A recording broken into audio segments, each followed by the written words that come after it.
Assalamualaikum warahmatullahi wabarakatuh. Alhamdulillah, alhamdulillahilladzi arsala rasulahu bil huda wa dinil haq liyudhhirahu 'alad dini kullih wa kafa billahi syahida. Asyhadu an la ilaha illallah wa asyhadu anna Muhammadan abduhu wa rasuluhu la nabiyya ba'da. Allahumma salli ala Muhammad wa ala alihi wa sahbihi wa man tabi'ahum bi ihsanin ila yaumiddin, amma ba'du. Kita bersyukur kepada Allah atas segala nikmat yang diberikan oleh Allah kepada kita semua, terutama sampai pada pagi hari ini kita masih diberikan kekuatan iman dan Islam. Kita masih diberikan kesehatan, kita masih diberikan kesempatan sehingga kita masih bisa melaksanakan kewajiban kita salat subuh berjamaah.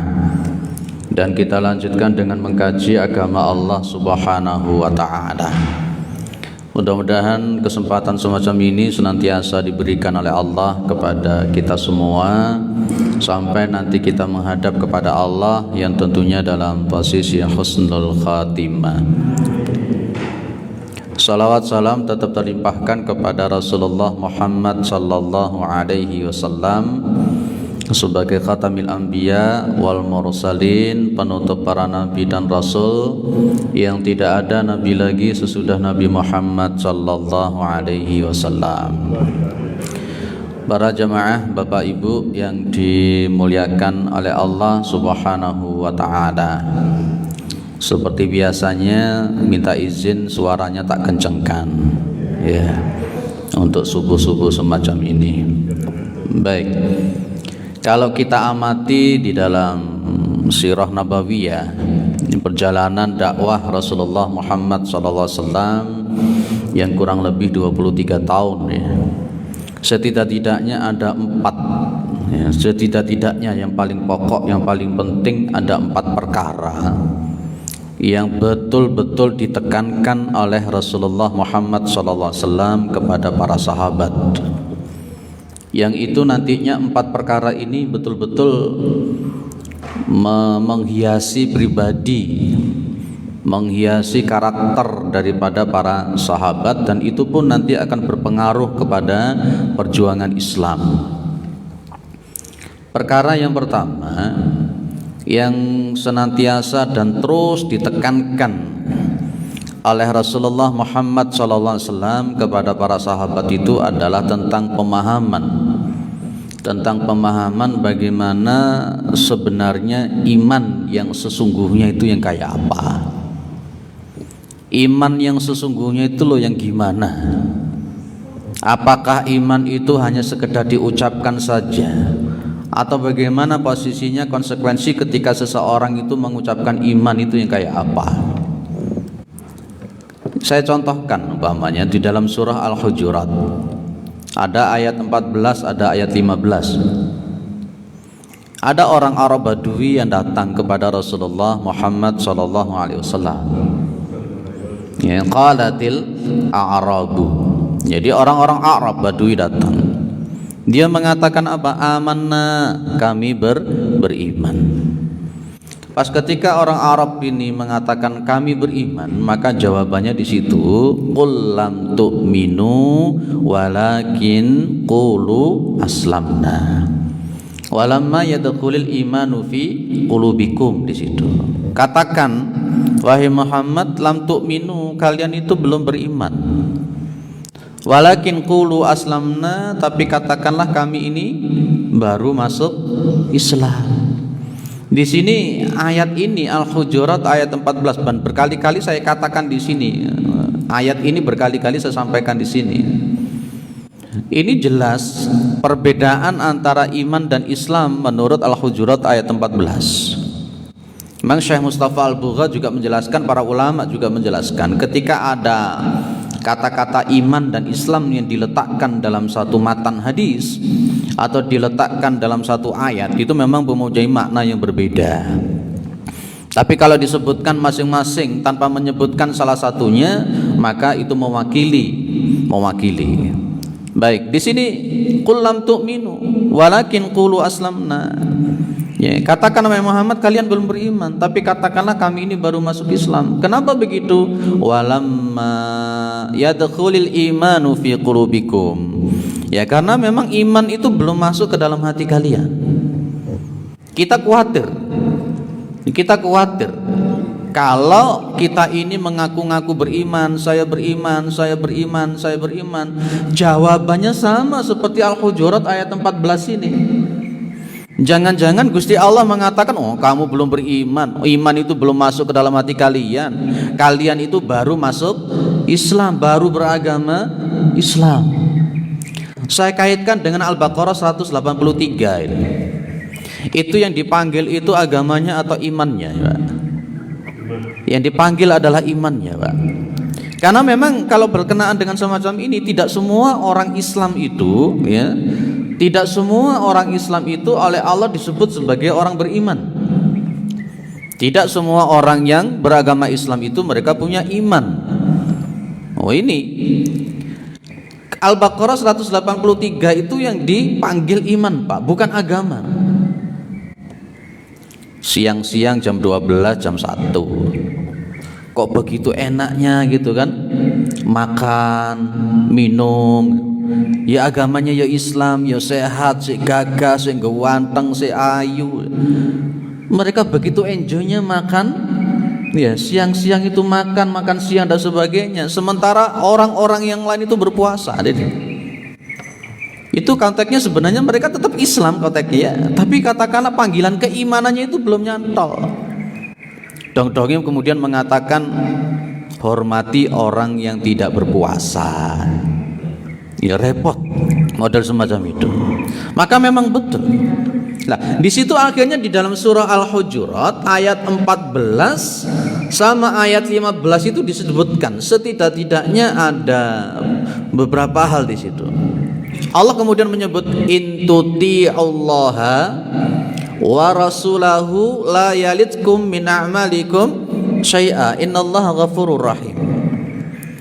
Poin di Al-Hujurat ayat 14 yang namanya iman itu, setelah orang Arab Badui ini ditolak keimanannya karena belum masuk iman itu, maka diberikan konteksnya intuti'allaha wa rasulahu.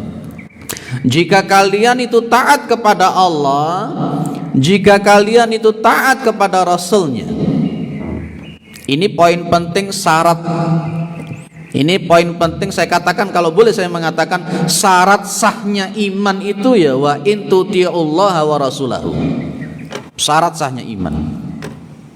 Ada orang Islam mengaku beragama Islam 10 tahun tidak pernah sholat. Itu Islam atau beriman? Bisa jawab kita, ya? Kita paham. Karena memang Rasulullah pernah mengatakan al-farqu bainal mu'min wal kafir tarikus shalah. Perbedaan antara orang kafir dengan orang mukmin itu yang meninggalkan sholat. Maka saya sepakat kalau ada orang yang tidak pernah sholat di dalam kehidupannya itu ketika mati tidak usah disolati kalau saya begitu. Makanya konteksnya kalau kita kaitkan dengan bunyal Islamu ala khamsin syahadati alla ilaha illallah wa anna Muhammadar Rasulullah wa iqamis shalah wa ita'iz zakah wa shaumi Ramadan wa hajjil bait, itu kelihatan di situ. Jangan lihat lagi nanti di syarah Arba'in An-Nawawi, kitabnya namanya Al-Wafi, syarah Arba'in An-Nawawi. Ini intuti Allah wa rasulahu, taat kepada Allah dan Rasulnya. Maka berkenaan dengan masalah syariat itu, berkenaan dengan masalah syariat itu kan hubungannya taat kepada Allah dan Rasulnya. Kalau sudah berhubungan dengan masalah syariat itu sami'na wa ata'na. Betul ya? Jangan seperti orang-orang Yahudi yang mereka mengatakan sami'na wa asaina. Bedakan antara sami'na wa ata'na dengan sami'na wa asaina. Jadi innama qaulal mu'minin idza du'u ila Allahi wa rasulihi liyahkuma bainahum ayyaqulu sami'na wa ata'na. Ini ayatnya. Sesungguhnya perkataan orang-orang mukmin Ya, ketika mereka itu diajak kepada Allah dan Rasulnya untuk berhukum di antara mereka, maka mereka mengatakan apa? Sami'na wa ata'na. Dan saya mengatakan, tolong jangan gara-gara perasaan kita akhirnya menolak syariat. Ya, jangan gara-gara perasaan yang bermain, jangan gara-gara perasaan yang bermain, jangan gara-gara akal yang bermain, akhirnya kita kemudian menolak sebuah syariat. Ini kalau berkenaan dengan masalah semacam ini nih, lagi ngomong masalah poligami itu memang repot gitu. Dan itu sebenarnya kan konteksnya dengan wa in tuti'allaha wa rasulahu. Nanti akan bahas di nomor 2. Dikini ono bojoku ya katanya ngomong poligami bareng. Tapi tidak apa-apa, itu saya sampaikan bagaimana konteksnya syariat itu menetapkan. Jadi wa in tuti'allaha wa rasulahu, ini syarat mutlak ketika kita mengatakan beriman, taat kepada Allah, taat kepada Rasulnya, itu syarat mutlak. Para jamaah yang dimuliakan oleh Allah Subhanahu wa taala, kemudian digandeng dengan surah Al-Hujurat ayat 15 itu. Innamal mu'minuna alladzina amanu billahi wa rasulihi thumma lam yartabu wajahadu bi amwalihim wa anfusihim. Ini poin berikutnya. Orang yang namanya beriman, selain dia taat kepada Allah dan Rasulnya, dia taat kepada Allah dan Rasulnya, maka keimanannya itu tidak boleh ada keraguan-raguan. Tidak boleh orang itu mengatakan saya iman tapi ragu-ragu. Bagaimana hukumnya orang itu mengatakan iman tapi dia ragu-ragu? Maka berkenaan dengan masalah Al-Quran, tadi sudah dibaca di surat As-Sajdah. Surat As-Sajdah tadi itu, memang kalau hari Jumat itu subuh, Jumat subuh sunnahnya memang rakaat yang pertama itu membaca As-Sajdah, rakaat yang kedua membaca surah Al-Insan. Sunnahnya begitu. Ya, kalau di sini dibaca panjang-panjang, Pak, insya Allah masih enjoy. Ya. Kalau di masjid-masjid yang lain biasanya wis watuk-watuk dak mari-mari. Ya, watuk-watuk dak mari-mari karena jari ini kesuwen. Sunnahnya begitu. Tadi rakaat pertama, rakaat kedua memakai surah As-Sajdah. Ada sujud tilawahnya. Baik. Di situ tsumma lam yartabu. Orang yang beriman itu tidak boleh ada keraguan-raguan. Pernah saya sampaikan di sini, Ibnu Mas'ud mengatakan bahwa al-yaqinu huwa al-imanu kulluh, kan? Masih ingat itu kan? Bahwa yang namanya keyakinan itu adalah iman secara keseluruhan. Al-Quran menyebutkan dzalikal kitabu la raiba fi hudal lil muttaqin. Jadi itu loh kitabnya Allah. Itu loh kitabnya Allah. La raiba fi, yang tidak ada keraguan-raguan di sana. Maka posisinya kemudian kalau ada orang mengatakan beriman tapi kemudian di dalam dirinya itu masih ada keraguan-raguan terhadap syariatnya Allah. Saya ulang lagi, jangan menolak syariat Allah hanya gara-gara perasaan. Karena memang hukum Islam itu bukan perasaan. Karena hukum Islam itu bukan akal manusia. Dan Allah menetapkan sebuah syariat itu Allah yang jauh lebih tahu ilat hukumnya apa, sebabnya apa. Allah yang Maha mengetahui. Nanti kalau kita sudah mulai meragukan syariat, menolak syariat, juntrungannya nanti jadi kafir. Juntrungannya jadi kafir. Hati-hati model begitu itu. Ya. Setelah kemudian tsumma lam yartabu, ada muncul wajahadu bi amwalihim wa anfusihim fisabilillah. Namanya orang yang beriman itu ada juang. Namanya orang beriman itu ada jihad. Kalau saya mengatakan jihad kira-kira disebut radikal atau tidak? Ingat di dalam Al-Hujurat ayat 15 ini ditutup dengan ulaika humus shadiqun. Mereka itulah yang imannya benar. Orang yang imannya benar itu ya taat kepada Allah dan Rasulnya, tidak ragu-ragu dengan hukum-hukum Allah, syariatnya Allah, tidak ragu-ragu terhadap Allah dan Rasulnya. Kemudian mereka berjuang di jalan Allah Subhanahu wa ta'ala. Bapak Ibu yang dimuliakan oleh Allah, orang iman, orang Islam itu tidak hanya cukup saleh, ya, harus ada muslih. Jadi antara saleh dengan muslih itu sesuatu hal yang tidak boleh dipisah-pisah. Orang itu cuman sholat di masjid getu, iktikaf, baca Al-Quran, bahkan hafal Al-Quran tidak cukup. Harus ada namanya muslih. Harus ada namanya muslih. Itu artinya pada posisinya orang yang bertakwa. Kalau dalam Al-Baqarah 177, Al-Baqarah 177 itu ya, itu kalau jenengan amati, orang yang bertakwa itu bukan hanya di masjid, Pak. Jangan sampai ngomong begini, aku sholat kok bisa hafal Quran, aku ikut bertakwa, wis soleh. Belum. Harus ada konteksnya hablum minan nas itu, muslih. Makanya ini di sini ditekankan wajahadu bi amwalihim wa anfusihim. Mereka kemudian berjuang di jalan Allah. Berjuang di jalan Allah dengan hartanya ataupun dengan nyawa mereka.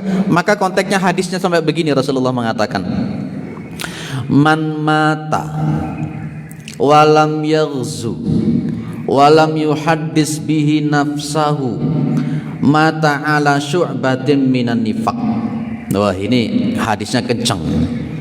Barang siapa yang orang itu mati walam yaghzu, dan dia tidak pernah berjuang. Walam yaghzu, dia tidak pernah berjuang.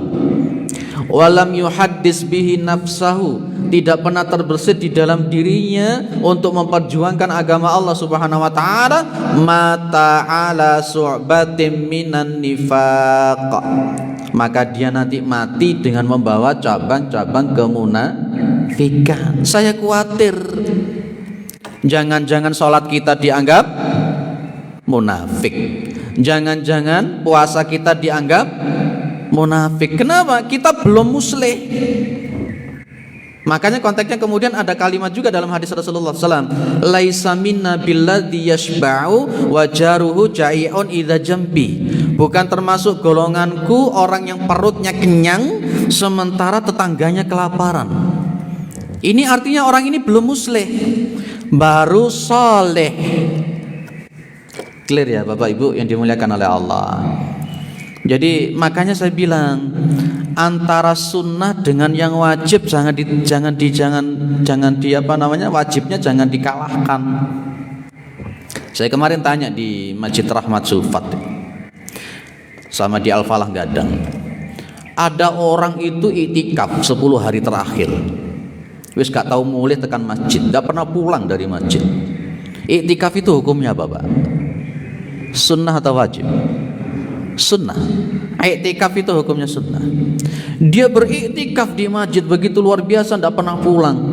Tapi akhirnya dia pada siang harinya sebagai kepala rumah tangga, akhirnya dia kemudian melalaikan kewajibannya dia untuk mencari nafkah, kewajibannya dia sebagai seorang dosen untuk ngajar, kewajibannya dia sebagai seorang guru untuk ngajar.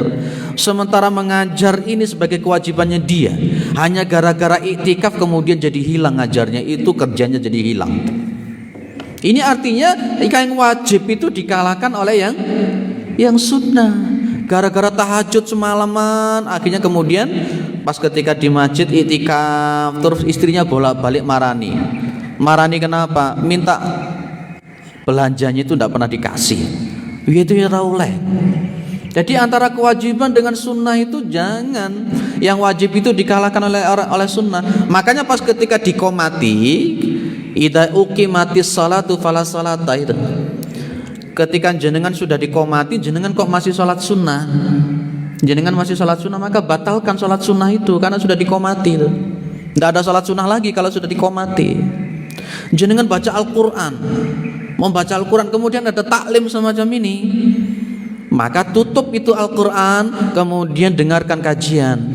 Karena membaca Al-Quran itu dalam konteks kewajibannya lebih tinggi taklimnya daripada membaca Al-Quran, dan seterusnya.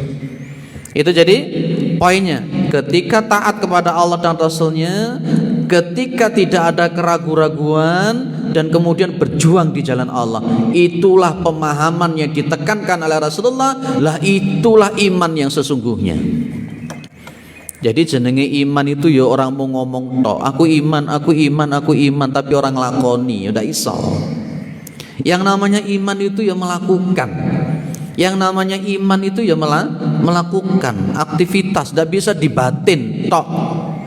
Sampean sudah sholat, sudah. Lula kapan sholatnya? Lah itu tadi. Wong sing penting kan eling, ya ora cukup.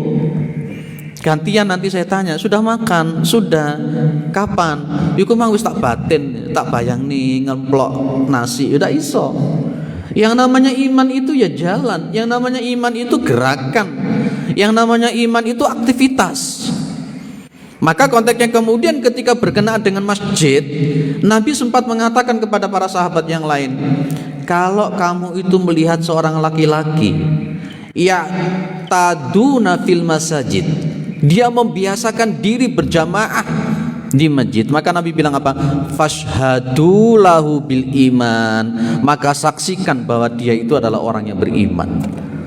Jadi aktivitas dia selalu ke masjid, dia ruku, sujud berjamaah, itu kan kata Nabi apa? Fashhadu lahu bil iman. Loh ini loh yang ditekankan oleh Rasulullah yang pertama. Makanya posisinya kemudian sahabat Bilal bin Abi Rabah, sahabat Bilal bin Abi Rabah itu ditelanjangi, Pak. Diudani, ditelanjangi, ditaruh di padang pasir yang begitu panas. Kemudian di dadanya dikasih batu yang begitu besar. Bilal bin Abi Rabah penekanan pada poin yang nomor pertama ini tetap akhirnya mengakui ahad, ahad, ahad. Tuhan itu cuman satu. Loh ini loh penekanan akidah. Makanya di fase Makkah itu kurang lebih 13 tahun Nabi Muhammad menekankan masalah tauhid. Tauhid, akidah, akidah, akidah, akidah. Karena sudah saya sampaikan di sini, kalau orang itu akidahnya melenceng, jangan harap kemudian amalan-amalannya itu diterima oleh Allah Subhanahu wa taala. Clear, Pak? Yang nomor pertama. Jadi syariat itu adalah Al-Quran dan Sunnah Rasulullah SAW. Petunjuknya Al-Quran dan petunjuknya Sunnah Rasulullah SAW. Jangan membangun hukum-hukum Allah itu dengan perasaan, apalagi dengan cara sungkan. Aku sungkan. Wah, jangan pakai akal. Tapi hukum Allah ya hukum Allah, Al-Quran ya Al-Quran, Sunnah ya Sunnah. Baik, kemudian yang kedua, penekanan yang ditekankan oleh Rasulullah kepada para sahabat itu adalah sebuah pemahaman pentingnya persatuan. Tinggalkan fanatisme asobiyah. Nabi Muhammad pada waktu itu paham, orang Arab itu kan fanatisme sukunya kan tinggi sekali. Senengannya perang antar suku itu orang Arab itu. Dan yang paling lama itu permusuhannya kan suku Aus dan suku Khazraj. Itu permusuhan yang paling Masya Allah, luar biasa. Antar suku perang, gak bersatu-bersatu. Ya, Rasulullah juga kemudian mempersatukan antara Muhajirin dan Ansar.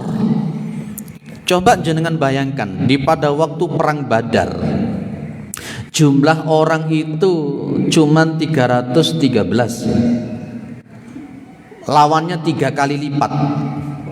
Lawannya itu 3 kali lipat. Di musuhnya itu ada 100 ekor kuda. Ada kata para ulama kurang lebih 600 baju besi. Sementara umat Islam yang 313 itu hanya ada 2 ekor kuda dan 70 ekor onta. Peralatannya juga modern dari musuh-musuh itu.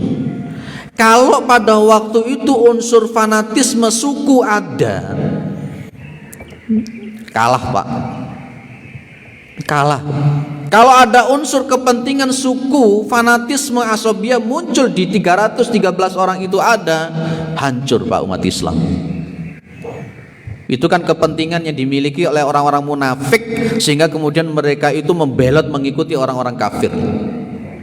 Makanya nanti kalau jenengan melihat di Sirah Nabawiyah atau paling gampang dilihat di kitab Tauhid Fathul Majid itu, Rasulullah itu kalau mau perang biasanya menyerahkan namanya liwa atau ar-royah.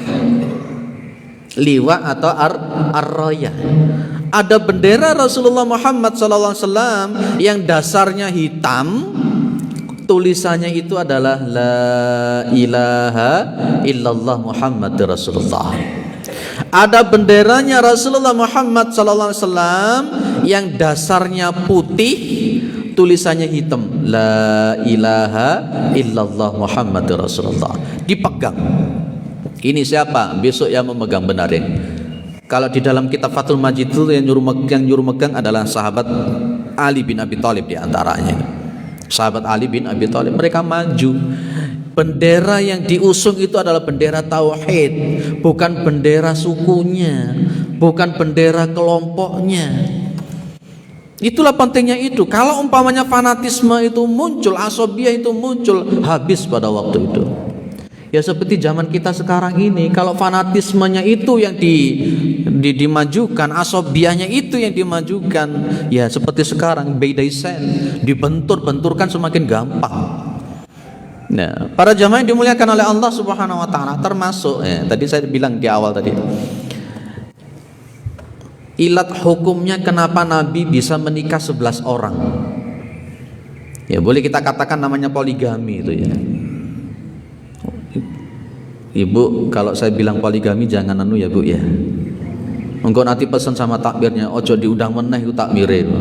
Kok takmire, ojo diundang meneh ceramah mosok balik ngomongi poligami. Nah, Nabi Muhammad sallallahu alaihi wasallam itu kenapa menikah sampai 11 orang?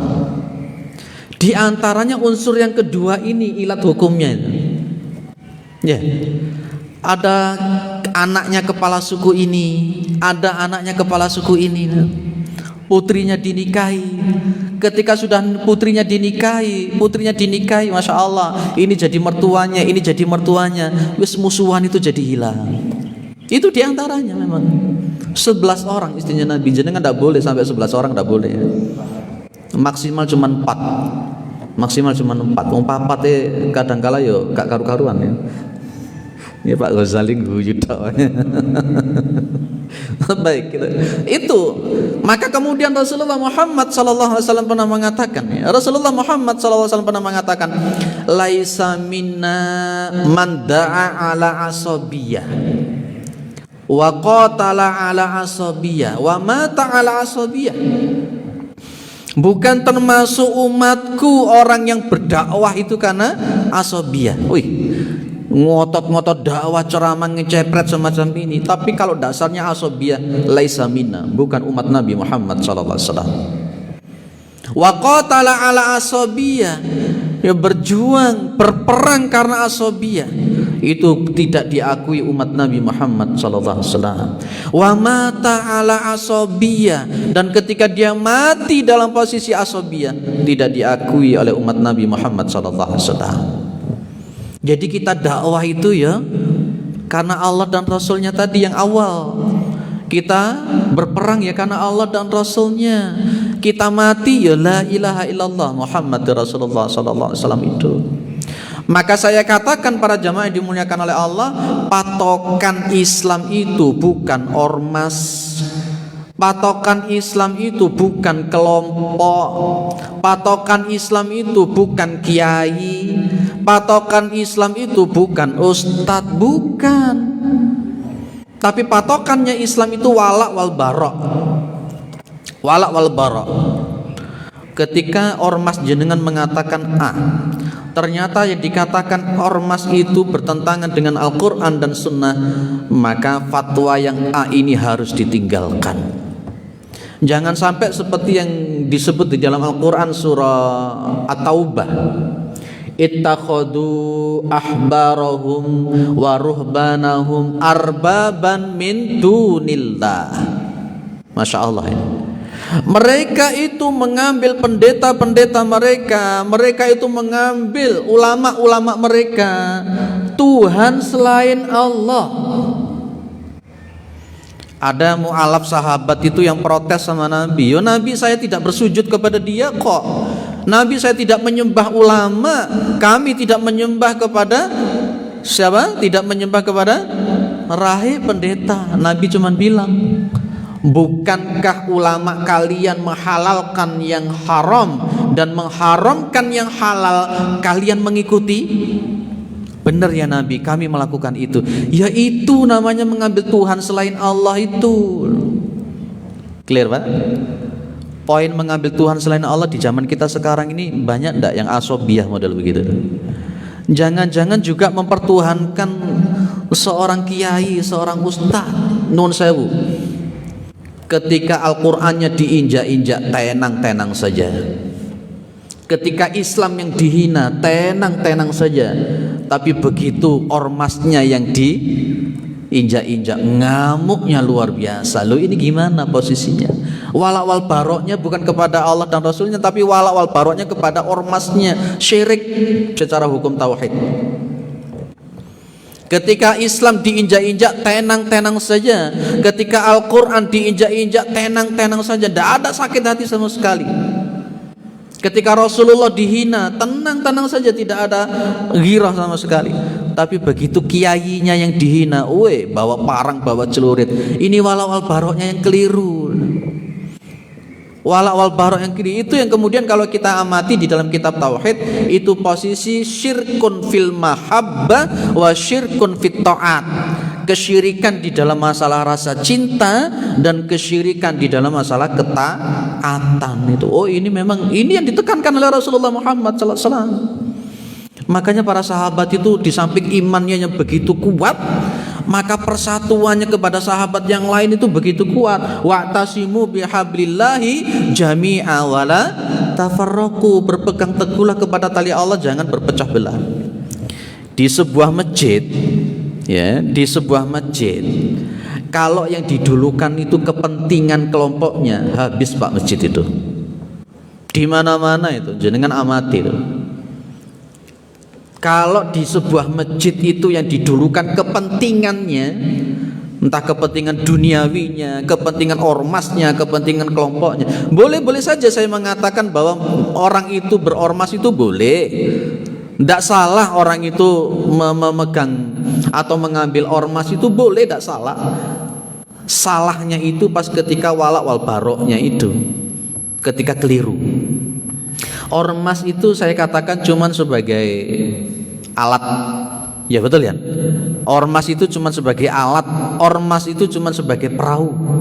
Jangan dijadikan ormas itu menjadi patokan apalagi tujuan. Habis nanti Islam kita itu.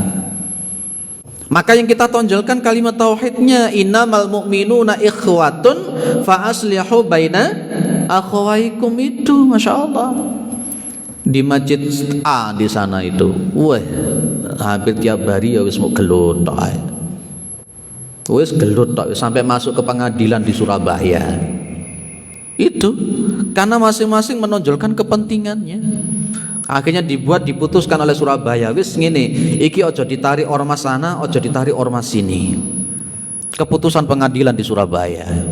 Mengakui sudah, menerima sudah. Tapi yang jenengnya orang yang fanatisme asobiahnya masih tinggi. Pas suatu saat ada yang ngimami nggak pakai kunut Pak. Ya, ada yang ngimami nggak pakai kunut. Ada ibu-ibu langsung keluar dari sutra seperti itu. Setelah selesai keluar bawa sajadah. Imamnya itu langsung digepui. Ini sholat model apa? Ada kunutnya, Masya Allah. Di daerah Gadang. Langsung begitu. Di Tulungagung itu juga begitu. Imamnya itu kunut. Begitu imamnya kunut, ini yang dari belakang itu langsung jalan ke depan disuwurung itu namanya imamnya itu. Lah ini loh posisinya. Kemudian tidak ada fikih ikhtilaf, tidak ada pada konteks kesadaran bagaimana ini istimbat atau bid'ah atau apa, tidak ada kesadaran semacam itu. Ya gelut ya. Sampai hari ini belum selesai, belum kelar-kelar itu. Itu akhirnya Masya Allah, akhirnya sholat di situ tuh kayak orang nyaman begitu. Itulah pentingnya kemudian kita belajar ilmu. Al-ilmu qablal amal. Ilmu itu didahulukan sebelum beramal. Jadi poin yang nomor 2 yang ditekankan oleh Rasulullah Muhammad SAW itu adalah pemahaman pentingnya sebuah persatuan, tinggalkan namanya asobiyah, fanatisme. Saya khawatir karena kita asobiyah, karena kita fanatisme, pas ketika kita mati itu tidak diakui sebagai umatnya Nabi Muhammad sallallahu alaihi wasallam. Biasanya kalau saya ngaji fikih di Malang itu mesti saya bilang benderanya diletakkan dulu. Tolong benderanya diletakkan dulu. Yang Muhammadiyah letakkan dulu, yang NU letakkan dulu, yang Persis letakkan dulu, yang macam-macam. Ayo kita belajar dalam konteks Al-Quran dan Sunnah Rasulullah SAW. Itu Masya Allah. Baik. Nomor 2, lebih setengah 6. Nomor 3, Rasulullah Muhammad sallallahu alaihi wasallam itu kemudian yang ketiga yang ditekankan oleh Rasulullah sallallahu alaihi wasallam kepada para sahabat itu adalah penekanan adanya keseimbangan antara hablum minallah dan hablum minan nas. Keseimbangan antara dunia dan akhirat. Itu jenengan amati Abdurrahman bin Auf, kaya rayanya luar biasa. Keseimbangan. Islam tidak melarang kita untuk jadi kaya. Yang tidak boleh pas ketika kita itu jadi kedonyan dan kemudian bakhil dan pelit dengan kekayaan kita, dan kemudian dunia menjadi tujuan. Tadi saya katakan ada istilah soleh dan muslih. Coba amati ayat ini. Wattaqu fitnatal lati la tusibannal ladzina zalamu minkum khassah. Takutlah kamu itu kepada azabnya Allah yang tidak hanya menimpa orang-orang yang dolim saja. Pernah dengar ayat ini, Pak? Takutlah kepada azabnya Allah yang tidak hanya menimpa kepada orang-orang yang dolim saja. Sing sholat di masjid ya kena azab, sing hafal Quran ya kena azab, yang sering itikaf ya kena azab. Karena azab itu menjadi umum, tidak hanya terkena kepada orang yang dolim saja. Kalau para ulama mengatakan kemungkaran-kemungkaran yang banyak di dunia ini bukan karena tidak ada orang baik, tapi banyaknya orang yang baik tapi dia itu diam, yang kita sebut dengan setan bisu. Ngerti, makanya konteksnya Rasulullah mengatakan wa idza ra'aikum munkaran falyughayyiru biyadi. Apabila kalian melihat kemungkaran, maka falyughayyiru biyadi, maka rubah kemungkaran itu dengan tangan. Fa illam yastati fa bilisani, kalau tidak mampu dengan tangan pakai apa? Pakai lidahnya. Kalau tidak mampu pakai lidah, maka pakai wa biqalbihi dzalika at'aful iman. Ketika cuma pakai hati itu selemah-lemahnya iman. Kita kadangkala yang kita tonjolkan itu cuma amar ma'ruf, tapi yang nahi munkarnya seringkali tidak kita lakukan. Betul begitu ya Pak ya? Kalau saya dakwah ceramah di masjid ini enak, wis apik-apik kabeh wong itu. Iya Pak, sudah bagus-bagus, sudah sholat semua. Mbok sekali-kali yang namanya dakwah itu kono lho ning arek-arek apa geng motor, arek-arek wong mabuk-mabuk, wong main-main. Nah, itu muslim. Muslim. Kanjeng Nabi ku sing mabuk ya didakwahi, sing zina ya didakwahi. Lek dakwah di masjid ngene gampang, Pak. Masya Allah, itulah makanya memang amalan yang paling berat bagi seorang mubalik itu menjaga istiqomah, keikhlasan di dalam hati, ngecepret semacam ini. Ya, itu makanya itu. Kalau jenengan ada semut 10 di tangan jenengan, yang nyokot siji, si dipateni piro Pak? Si dipateni? Lah apa kok jenengan mateni 10? Wong sing nyokot mek sitok. Andai kata semut tadi itu bilang sama temen-temennya, konco, ojo nyokot wong iku, engko kabeh awake dhewe iki mati. Itulah gambaran yang paling gampang. Ada khomer yang diminum begitu rupa, ada zina di depan mata kita, kita diem padahal kita punya kemampuan itu. Allah ndak ridho. Azab turun, sing sholat ya kena, sing poso ya kena, sing maca Quran ya kena.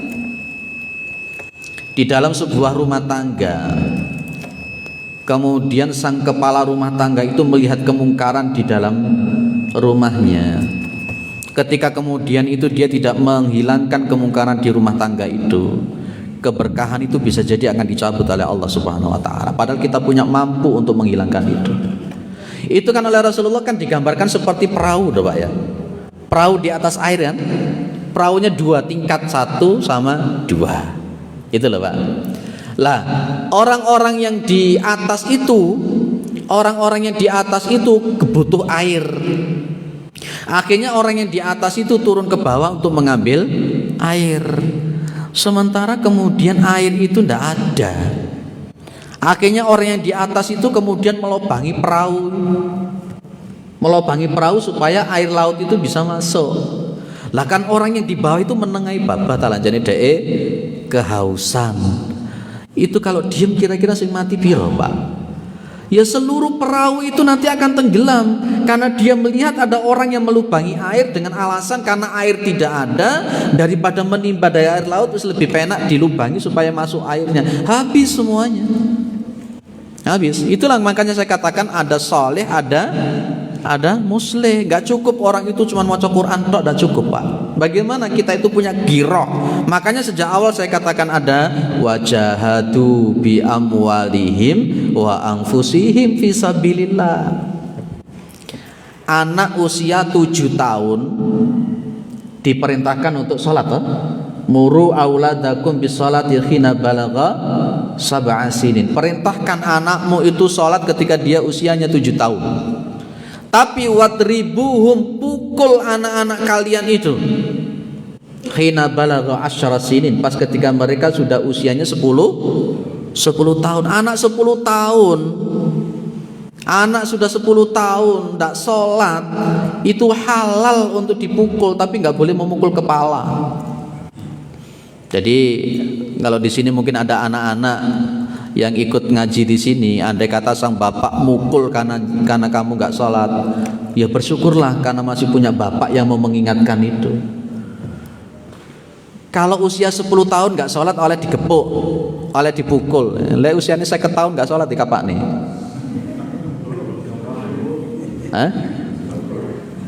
Orang 10 tahun nggak sholat oleh dipukul.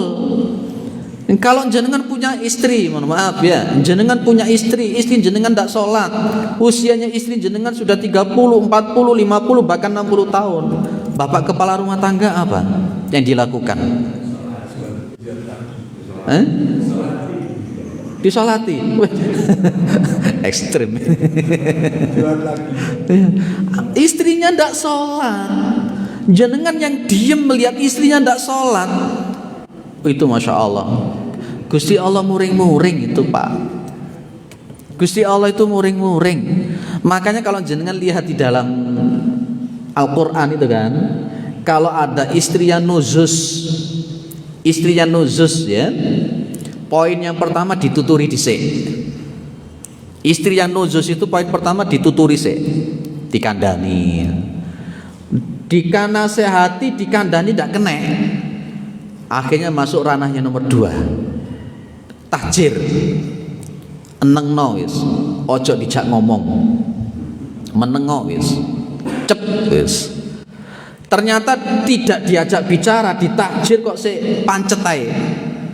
3, pisah ranjang, ojo dikeloni. Ya, tapi bapak-bapak biasanya malah sing gak kuat gitu. Kalau tidak dikeloni, kalau sudah pisah ranjang tetap istri itu nuzus.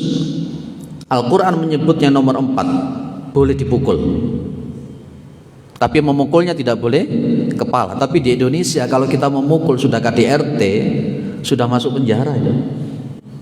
Lah kalau umpamanya dipukul kok saya gak kena, saya pacet nuzus, cerai. Itu Islam. Karena konteksnya memang ar-rijalu qawwamuna 'ala nisa bima faddalallahu ba'dahum 'ala ba'din. Istri itu ketaatannya kepada suami dan suami menjadi pemimpin. Ketika nuzus itulah poin-poin di dalam Al-Qur'an. Ini syariat. Saiki kuwale ana ibu-ibu sing takon, "Pak, ya apa lek bojoku sing gak salat?" Loh, ya apa lek bojone sing gak salat? Sing lanang gak gelem salat, dituturi, beb sholat, jenengan lek nyeluk bojo kan beb yang gitu kan ya, ya. Bojone sing lanang gak sholat dituturi gak kena cek tetep gak sholat, menengo, diem, wes nengno dhisik, nengno, ngajak ngomong menengo. Jenengan kemudian jenengan diem kok sik pancete gak sholat bojone jenengan sik pancet ngono kuwi. Ojo kayak jatah nomor 3. Ndak iya toh Pak ya. Ojo dikei jatah. Ternyata dikai jatah sih pancet ae lek ngepui ya ora iso ya. Ini ada poin-poin tertentu. Kemudian ada istilah khulu' di dalam Al-Qur'an. Ada istilah khulu' di dalam sunnah Rasulullah Muhammad sallallahu alaihi wasallam. Nah itu, Masya Allah, itu konteksnya semacam itu. Jadi memang Bapak Ibu yang dimuliakan oleh Allah, inilah keseimbangan. Namanya soleh dengan muslih, ya tidak cukup. Tapi kadangkala kita itu saking sayangnya kepada istri itu kate ngamuk iku ya ora. Tapi memang ngamukan iku ya ora oleh. Ngamukan emosional itu juga gak boleh sebenarnya. La taghdab walakal jannah itu. Ada seseorang yang tanya kepada ya Rasulullah, "Ya Rasulullah, nasihati saya ya Rasulullah." Nabi bilang, "La taghdab, ojo muring-muring." Yang kedua lagi, "Ya Rasulullah, nasihati saya." "La taghdab, ojo muring-muring." Tanya lagi, "Ya Rasulullah, nasihati saya ya Rasulullah." "La taghdab, ojo muring-muring." Sampai ping telu Nabi bilang, "La taghdab, ojo muring-muring." Ini juntrungannya kalau nanti emosional, nanti yang namanya pintu itu nggak salah apa-apa bisa pecah semua itu. Piring nggak salah apa-apa bisa dibanting semua itu. Dong-dongi murang-muring itu semari marono kait bingung loh. Lawangku kok pecah kabeh lapo gitu. Nah itu posisinya begitu. Jadi keseimbangan antara dunia dan akhirat, keseimbangan antara soleh dan muslim. Tidak cukup hanya sekedar iktikaf, tidak cukup hanya sekedar sholat, tapi iki loh, istri juga punya hak, ya dah? Anak juga punya hak, umat ini pun juga punya hak. Maka saya memahami ketika balighu anni walau ayat, sampaikan dari aku meskipun itu cuma satu ayat. Saya banyak memberikan ceramah-ceramah di mana-mana, maka posisinya pun meskipun saya ceramah ke sana kemari pun juga harus punya konteksnya, keseimbangan antara saleh dan muslih itu. Clear ya Pak? Saleh dan muslih, seimbang Al-Quran, seimbang antara dunia dan akhirat. Terakhir sampai jam berapa? Aku lek ceramah subuh nih gini seneng iso dawa ya. Iso dawa marang ngono suarane iso buanter. Lek biyen pas ketika ada mau tidur didongengi. Akhirnya keturun. Lek aku ceramah ono sing turu berhasil saya, Pak. Berhasil itu. Berhasil dongengi wong. Nomor 4 terakhir. Penekanan Nabi kepada para sahabat itu adalah penekanan bagaimana namanya syariat itu berpegang teguh kepada Al-Quran dan Sunnah. Ini hubungannya dengan nomor 2 untuk konteksnya asobiyah tadi. Nabi sampai bilang begini, "Taraktu fikum amraini." Aku tinggalkan untuk kalian itu 2 perkara. In tamassaktum bihima lantadillu abada. Kalian itu kalau berpegang teguh kepada Al-Quran dan Sunnah, lantadillu abada, kalian tidak akan tersesat selama-lamanya. Ada yang bertanya sama saya, Syiah itu ya pakai Al-Quran loh Pak. Syiah Rafidhah itu pakai Al-Quran loh, itu juga pakai hadis loh itu. Kok Majelis Ulama Indonesia mengatakan Syiah bukan Islam? Ahmadiyah itu juga pakai Al-Quran, pakai Sunnah. Tapi Majelis Ulama Indonesia mengatakan dia bukan termasuk aliran yang benar, itu alirannya sesat. Itu kenapa? Sama-sama memegang Al-Quran dan Sunnah. Yang ditekankan oleh Rasulullah memegang Al-Quran dan Sunnah itu dalam konteks pemahaman yang benar. Pernah saya katakan di sini umat Islam nanti terpecah menjadi 73 golongan. Sataftariqu ummati ala 73 firqah. Umatku nanti itu akan terpecah menjadi 73 golongan. Kulluhum finnar illa wahidah. Semuanya akan masuk neraka kecuali yang cuma satu yang masuk surga. Nah, ditanya orang yang kelompok yang masuk ke dalam surga, satu itu siapa? Wa man hiya ya Rasulullah? Nabi cuma bilang ma ana alaihi wa ashabi. Orang yang berpegang teguh kepada sunnahku dan tarikhahnya para sahabat. Artinya memahami Al-Quran itu ya seperti yang dipahami oleh Rasulullah dan para sahabat. Artinya memahami hadis itu juga seperti yang dipahami oleh para sahabat. Jangan seperti orang Khawarij itu. Orang Khawarij memahami Al-Quran Sunnah ya kayak ngono kuwi, diperangi, dihabiskan itu. Jangan memahami Al-Quran dan Sunnah itu seperti orang Syiah. Akhirnya memahami ada hukum-hukum yang semacam itu. Ada imamahnya, ada mut'ahnya. Masya Allah, ngeri kalau kita melihat ajarannya Syiah itu. Ngeri. Di daerah Sulfat sana itu ada, Pak. Saya kan rutin ngaji di ibu-ibu majelis taklim Lu'lu' Al-Jannah. Sering cerita sama saya. Itu loh, Pak, sering ada laki-laki di situ. Ya, kelihatannya mek catur-catur. Di situ pakaiannya hitam-hitam semua, Pak. Sering ada anak-anak kecil di situ, Pak. Warga sudah tanya, siapa itu, siapa itu. Dianya bilang ini anak yatim, anak yatim. Syiah, hasil mut'ah. Kalau namanya hasil mut'ah itu seorang laki-laki itu bisa menikahi wanita siapapun itu dalam satu hari bisa sampai berapa puluh kali. Saya dapat dengar dari kawan yang pernah sampai ke Iran sana, itu di masjid sini kadang ada yang namanya kamar itu. Mari Jumatan silakan mut'ah. Karena menurut keyakinan mereka itu semakin sering mut'ah, semakin tinggi derajatnya di sisi Allah Subhanahu wa taala. Itu nikahi mek sak jam, wis mari sak jam, mari. Sret ngasuh sih sak jam. Mut'ah meneh, mlebu ning kamar situ meneh. Itu halal menurut mereka. Ya segitunya. Nanti orang-orang yang suka mendewa-dewakan seksual kalau masuk Syiah itu pas gitu. Ya itu secara maklum lah, memang secara maklum. Kalau di dalam Al-Qur'an itu ya fankihu ma tabalakum minan nisa, balik iku meneh tadi.